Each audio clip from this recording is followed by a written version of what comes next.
Assalamualaikum warahmatullahi wabarakatuh. Baiklah, di sini saya Samsuradi akan coba untuk mengerjakan ya. Di sini saya akan mengerjakan lab session 4.2.3, yaitu design a protective of an AI application. Jadi di sini kita akan mencoba untuk mendesain sebuah AI ya, atau machine learning teknologi. Dan di sini kita akan membuat list untuk fungsinya dan fiturnya yang ada pada smart home atau rumah pintar, di termostatnya dan controllernya ya, untuk device. Jadi rumah pintar itu untuk kontrol melalui device-nya itu kita harus melakukan list dulu. List the desired feature and function for a device. Berarti di sini kita akan buat daftar fitur dan fungsi yang diinginkan untuk sebuah smart home tadi. Maksudnya tuh kita tuh menginginkan seperti apa smart home tersebut, untuk fungsi dan fiturnya, kurang lebih seperti itulah. Yang pertama itu untuk di rumah ya, di rumah pintar itu kita akan mengukur mengukur atau mengatur ya, mengatur suhu, mengatur suhunya, suhu dan kelembapan, kelembapan secara real time ya.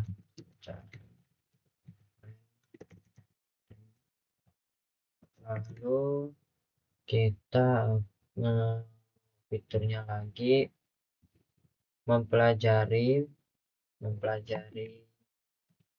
dari fitur-fitur tersebut ya, mempelajari suhu pengguna seiring waktu, seiring waktu. Terus kita mau list fitur apa lagi, yaitu coba untuk list fitur menyesuaikan suhu secara otomatis, menyesuaikan suhu secara otomatis,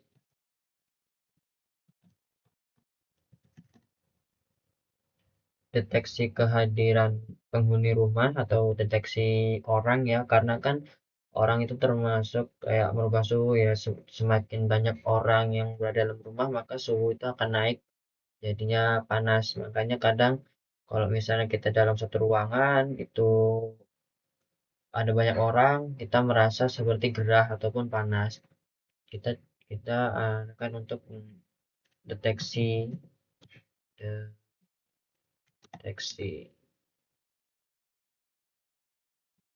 deteksi manusia, pendeteksi apa ya, manusia lah ya, ya deteksi manusia. Oh, kehadiran manusia. Serem amat kehadiran manusia, nggak apa-apa lah. Terus smart home itu kita pengen buat fitur walaupun dia cerdas, bisa makan banyak fitur, tapi kita juga tentunya ingin menghemat kan. Jadi kita adakan fitur untuk menghemat energi dengan penghematan energi penghematan energi. Seumpama misalnya uh, mematikan mematikan AC otomatis ataupun perangkat yang lain, atau perangkat yang lain hidup hidup dan mati secara otomatis.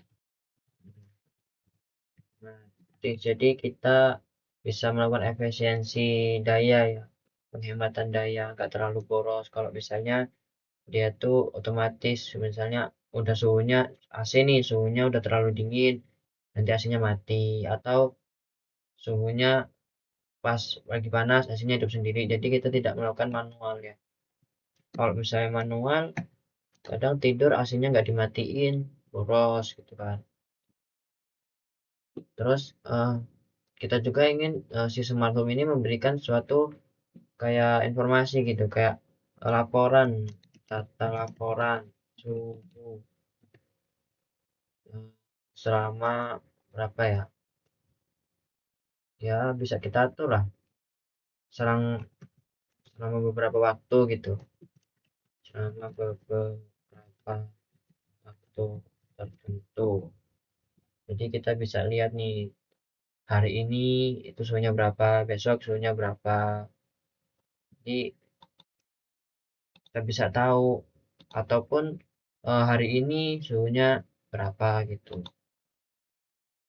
Lalu list the factor that may influence the property. Nah, di sini kita faktornya ya, kita list untuk faktornya dari temperatur tersebut. Kita buat daftar faktor-faktor yang mempengaruhi persepsi dari si temperatur si suhu itu. Pertama itu ada kelembapan, lalu apa lagi ya? Kelembapan suhu ya, kelembapan udara,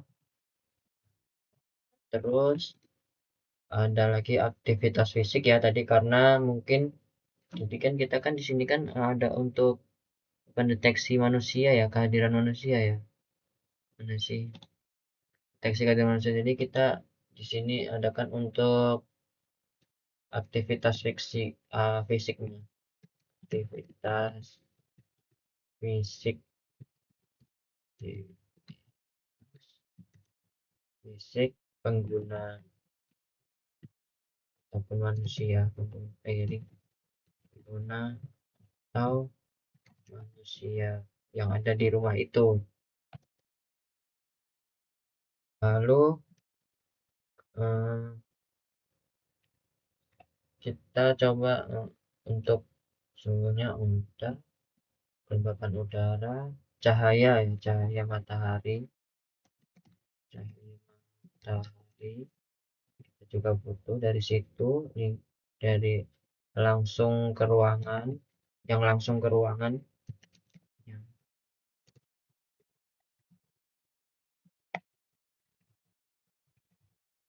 yang langsung masuk ke ruangan, jumlah orangnya. Kalau tadi aktivitas orangnya itu di situ, seumpama aktivitas orang-orang yang di situ lagi kerja kelompok, kira-kira suhunya tuh harusnya berapa. Terus misalnya di situ aktivitasnya orang-orang tuh iseng nih, lagi apa namanya, lagi bakar-bakar gitu, atau lagi pada kayak yang rokok atau apapun lah itu, yang walaupun orangnya sedikit cuman suhunya bisa naik gitu. Kita di sini bisa dan tambahkan untuk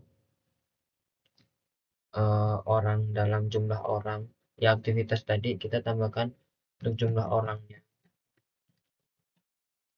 Untuk aktivitas tadi yang saya sebutkan tadi ya, orang di situ berapa dan lagi ngapain, jumlahnya berapa, dan di sini lagi jumlahnya berapa. Habis itu kita deteksi untuk udara yang ada di situ, kayak angin udara, kecepatan udara ya, kecepatan udara. Kecepatan udara itu maksudnya udaranya tuh banyak. Kalau ini kan kelembapan udara tuh misalnya udaranya tuh nggak terlalu panas, nggak terlalu dingin, sejuk, ataupun dingin banget, ataupun panas banget. Kalau kecepatan udara itu kayak seumpamanya ada angin, angin tuh eh, anginnya kenceng gitu kan, cuman dia nggak panas gitu, cuman kenceng aja gitu kan. Nah ini kita bisa kecepatan udara atau ventilasi, ventilasi yang ada. Lalu terus kita juga deteksi suhu lantainya. Jadi kan suhu itu kan nggak cuman ada di ruangan hampa gitu ya. Mungkin di tembok ataupun di lantai itu ada suhunya. suhu lantai. Apalagi kalau keramik tuh, hujan dingin kadang-kadang. Bukan keramik ding, yang lantainya semen. Bahkan kalau di musim dingin ataupun di malam hari, itu tanah itu lebih hangat, bumi itu lebih hangat daripada rumah yang cuman di semen lantai biasa, bukan di keramik gitu. Kita deteksi juga untuk penggunaan alat elektronik, penggunaan penggunaan alat elektronik, karena kan ini menyebabkan faktor-faktor ini yang menyebabkan perubahan suhu ya, kayak ya misalnya di ruangan lab tuh, di lab itu kan banyak tuh monitor ataupun PC-PC, dia kan selalu mengeluarkan udara-udara yang lumayan panas itu ya. Kalau kalian pegang si PC-nya itu kadang kalau udah lama itu dia panas gitu suhunya, mungkin itu bisa berpengaruh. Jadi kita buat list untuk faktornya. Nah, habis itu kita buat list the why smart device informasi about novator. Kita buat daftar cara perangkat ya. Di sini cara perangkat pintar itu dapat memperoleh informasi tentang faktor-faktor yang ada di atas ini, faktor-faktor tersebut gitu kan. Jadi pertama itu kita coba ya, nah, caranya agar si rumah pintar itu dapat informasinya itu gimana? Dengan mengukur kelembapan udara. Oke, mengukur kelembapan udara atau suhu. Lalu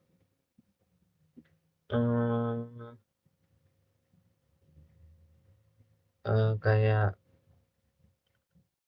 kita buat caranya, kita lihat detak jantung, mungkin bisa ya, suhu tubuh lah, suhu tubuh manusia, karena kan manusia juga bawa suhu tubuh ya. Kalau orang udah mati itu suhu tubuhnya dingin kan. Nah, suhu tubuh manusia lah. Habis itu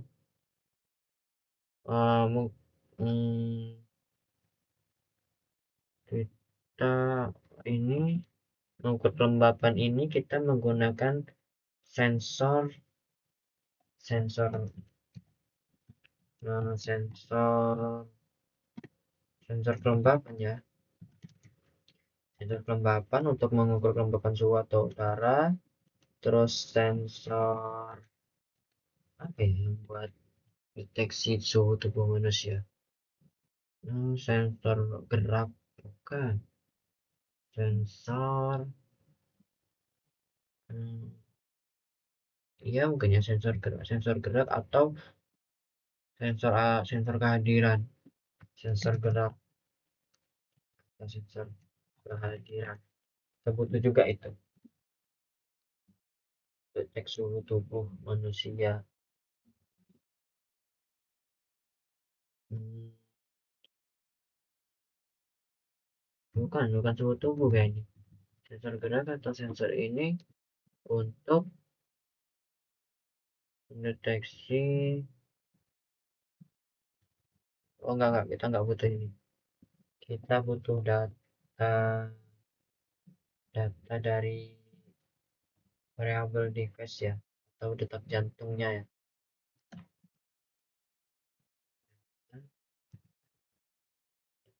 Dari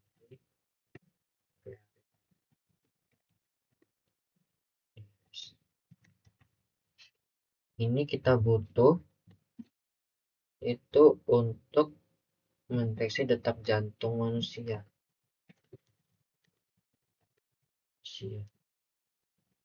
Jantung manusia, suhu tubuh,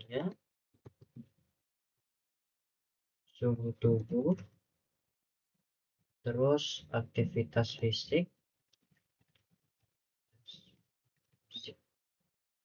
sama udah aktivitas fisik ya, udah itu aja kan ya. Terus Kita juga butuh kamera untuk deteksi kehadiran, ya, untuk menghitung jumlah orang, jumlah manusia,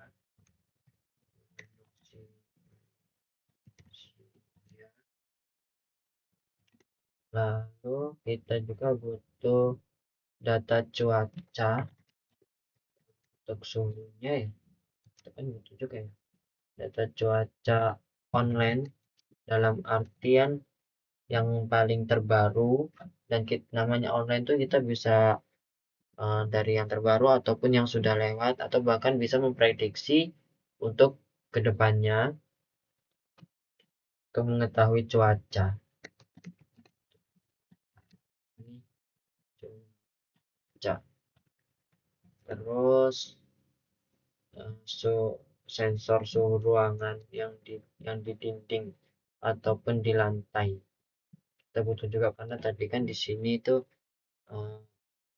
di sini kita ada suhu lantai, ya, itu berarti suhu dinding atau yang di lantai. Kayak seumpama nih kamar kalian tuh di situ tuh bersebelahan dengan kamar mandi, jadi kan mungkin dindingnya itu yang sebelah sini dingin, yang sebelah sini panas. Suhu sensor suhu dinding atau lantai.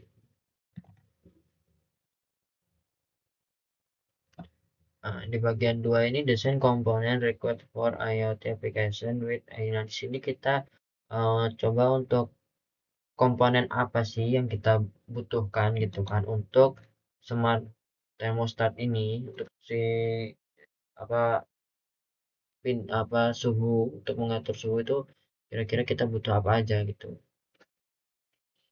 Di sini untuk rumah pintar itu kita butuh sensor suhu kelembapan, sensor suhu kelembapan. Ini untuk komponennya, ya. Terus kita butuh unit pemrosesan untuk menjalankan si AI-nya itu. Unit pemrosesan yang digunakan untuk menjalankan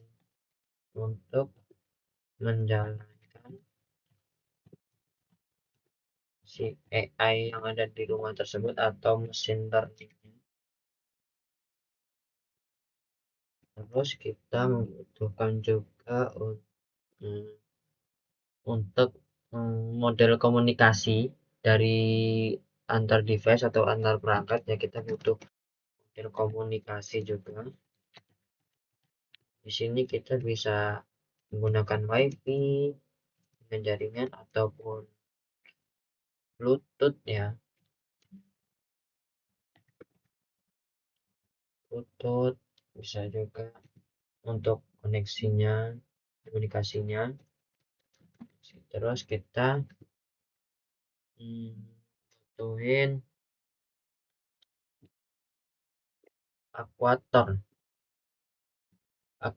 Kita butuhkan untuk aktuator untuk otomatisnya, hidup matinya.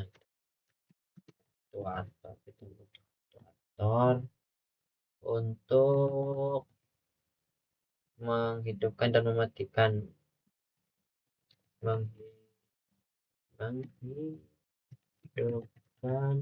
dan mematikan pemanas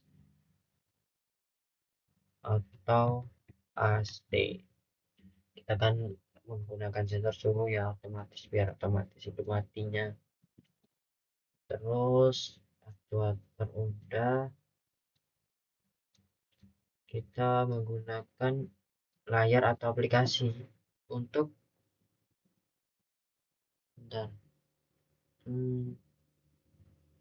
layar aplikasi di smartphone.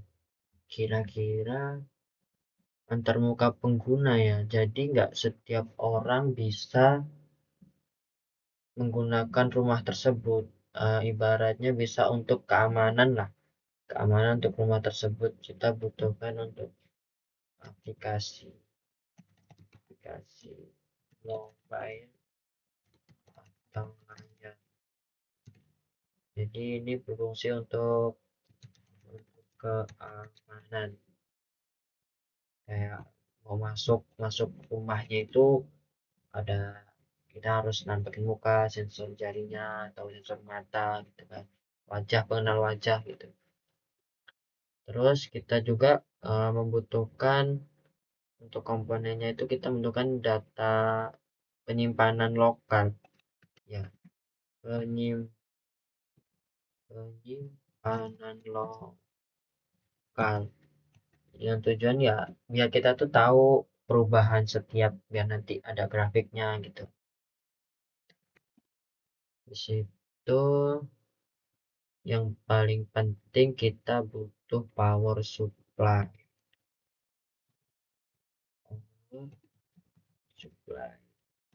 Ya, ini untuk ini ya. Untuk segala device yang ada di situ pasti membutuhkan power supply, kayak listrik, contohnya listrik, atau eh, selain listrik itu baterai.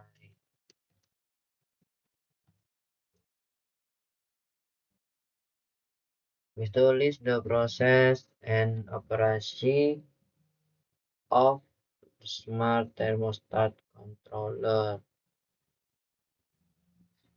Jadi di sini untuk prosesnya ya, prosesnya itu pertama ada,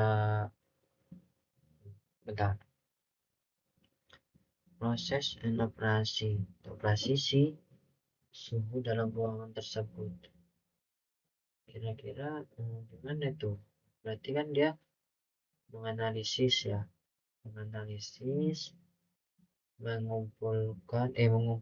menganalisis, membuat keputusan, mengaktifkan, mempelajari.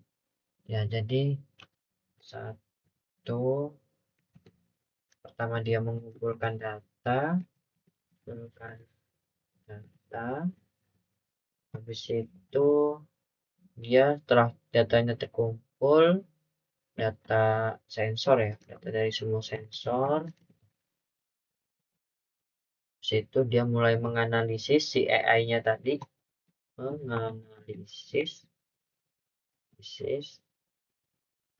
habis menganalisis, mengambil keputusan si AI-nya itu, mengambil keputusan, mengumpulkan data, menganalisis, mengambil keputusan untuk prosesnya.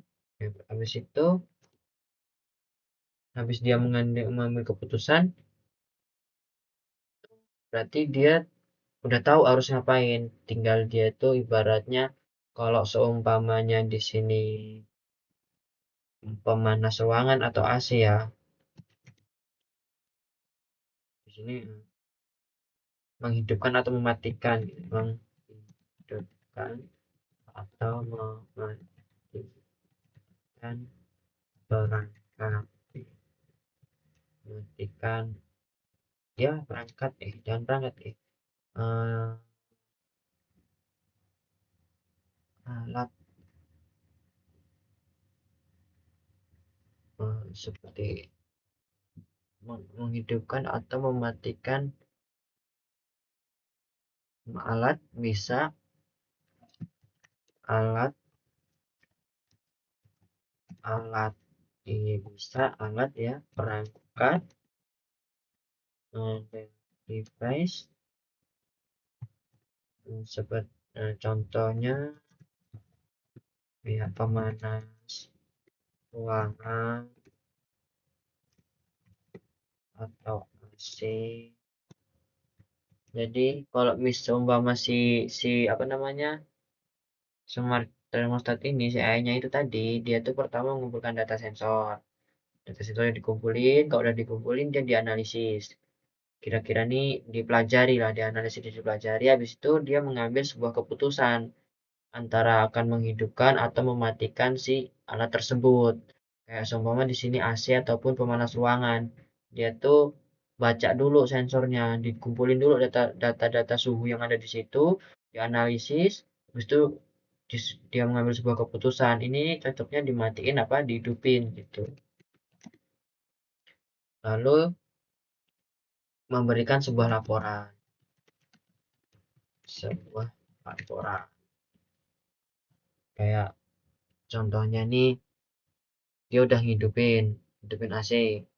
Terus ada laporannya, mungkin ada tulisan mungkin ya di dinding itu atau gimana, ada layar di situ ataupun di semua di handphonenya keluar laporan bahwa suhu sekian terlalu panas, jadi hidupin si AC-nya gitu.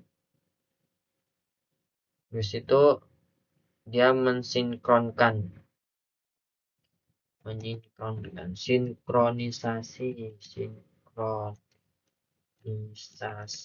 dengan cloud untuk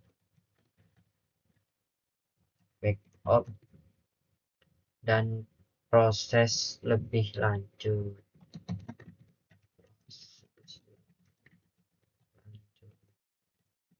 Maksudnya sinkronisasi dengan cloud untuk backup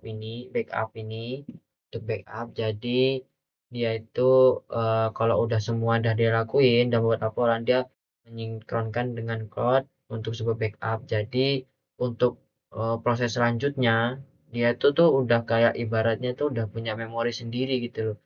Oh ini nih suhunya panas berarti harus dihidupin, jadi dia tidak perlu mempelajari lagi gitu. Untuk di awal mungkin iya dia memerlukan untuk belajar ataupun menganalisis itu, cuman kalau sudah pernah, maka dia akan tinggal, oh dulu pernah kayak gini berarti tinggal seperti ini gitu. Terus describe the process and operation for the IoT application 24/7. Oh di sini kita untuk ilustrasinya ya, using of roger division of in the correct community.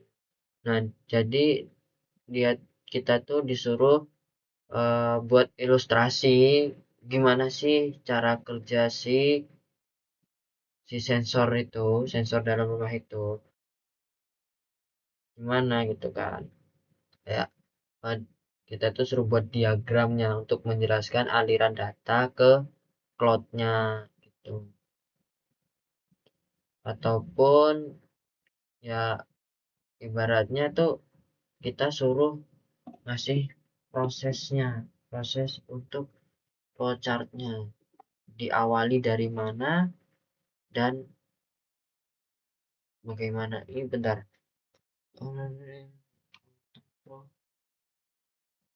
oh ini di sini ilustrasinya, ini ilustrasi, dan di sini tuh kita, oh aplikasi in the cloud computing, oh berarti proses gimana si AI itu, si smart home itu menyimpan data ke cloud-nya. Pertama itu yang pertama dia simpan itu, yang pertama dia baca ya sensor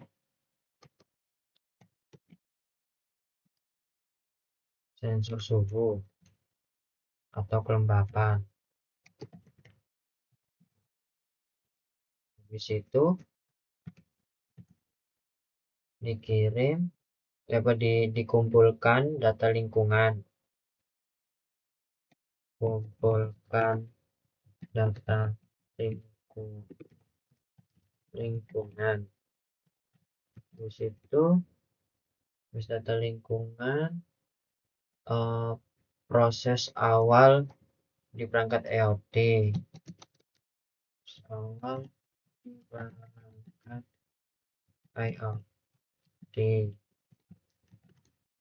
proses awalnya kirim data ke cloud,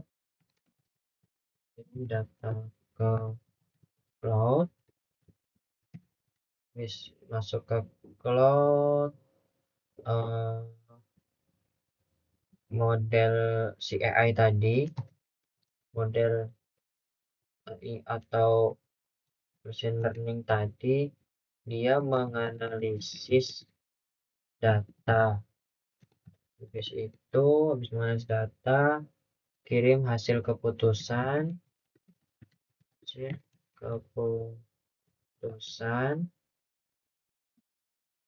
terus pas kirimnya itu menyesuaikan perangkat, kayak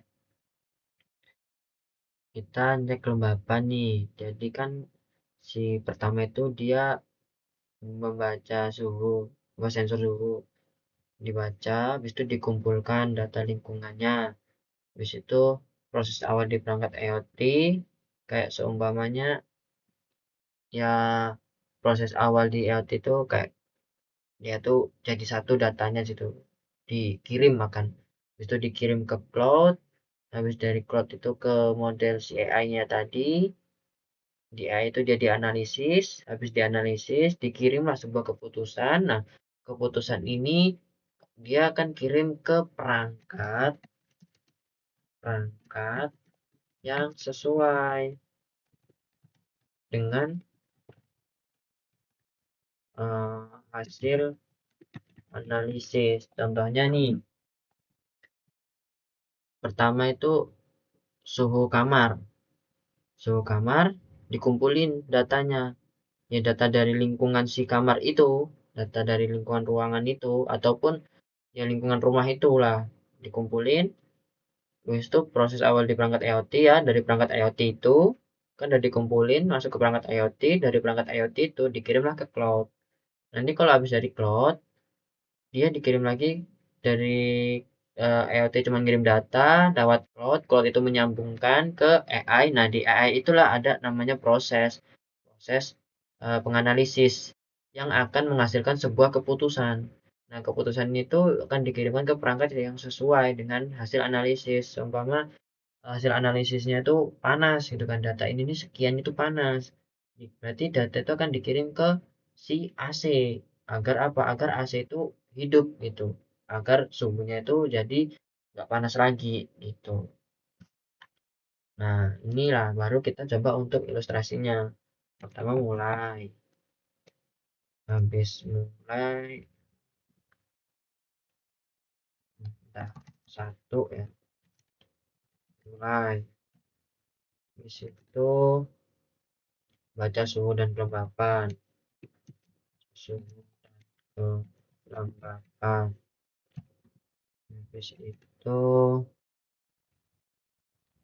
ada orang di rumah atau tidak, jadi si sensor itu baca ada orang atau tidak di dalam rumah. Seumpama kalau tidak ada orang, maka matikan pemanas atau AC. Terus seumpama ada orang nih di dalam rumah itu ada orang, ada orang. Ini berarti ya ada orang. Berarti tahap selanjutnya, apakah suhunya nyaman atau tidak. Si AI itu kayak dia tuh nanya gitu, apakah suhunya nyaman atau tidak. Tidak. Itu sesuai suhu, nyalakan AC. Sesuaikan suhu.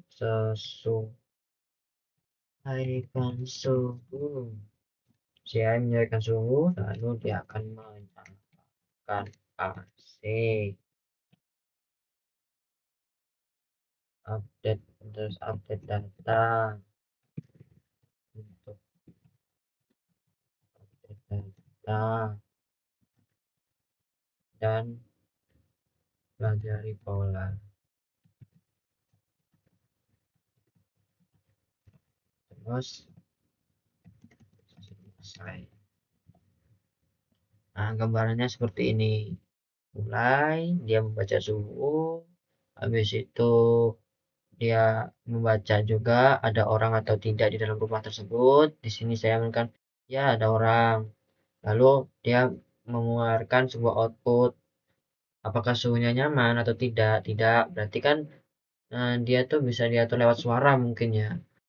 Sesuaikan suhunya menyalakan AC. Berarti sesuaikan suhu menyalakan AC. Nah, di sini ada reflection ya.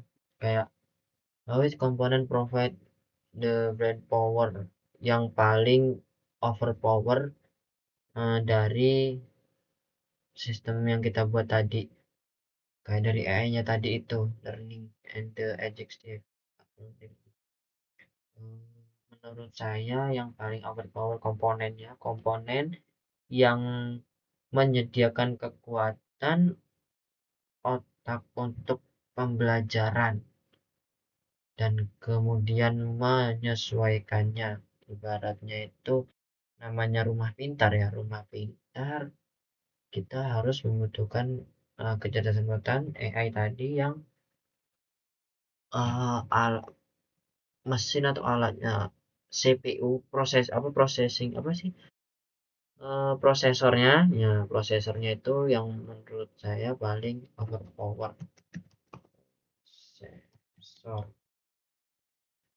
atau model AI-nya, machine learning-nya.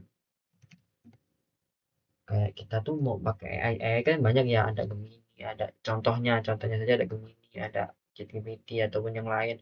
Itu kita milih model AI yang paling overpower, yang paling terbaik lah. Karena ya itu yang paling bisa dibilang yang paling penting di dalam uh, smart home itu. Terus uh, untuk can you think of other IoT device that will run better? Di sini perangkat IoT lain yang akan belajar seiring waktu dan meningkatkan operasinya. Perangkat IoT lain. Perangkat IoT lain selain smart home. Mungkin smart smart smart parkir mungkin ya. Speaker lah. Smart speaker, smart speaker. Habis itu smart lighting untuk lampu. Habis itu lemari pintar,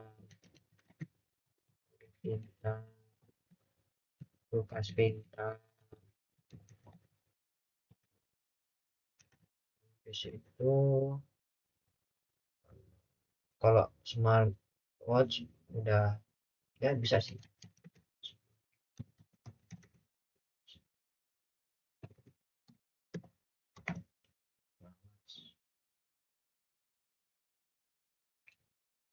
Ini mungkin perangkat IoT yang dia bisa belajar ataupun beroperasi seiring berjalannya waktu. Oke, mungkin cukup sekian video saya kali ini. Saya akhiri. Wassalamualaikum warahmatullahi wabarakatuh.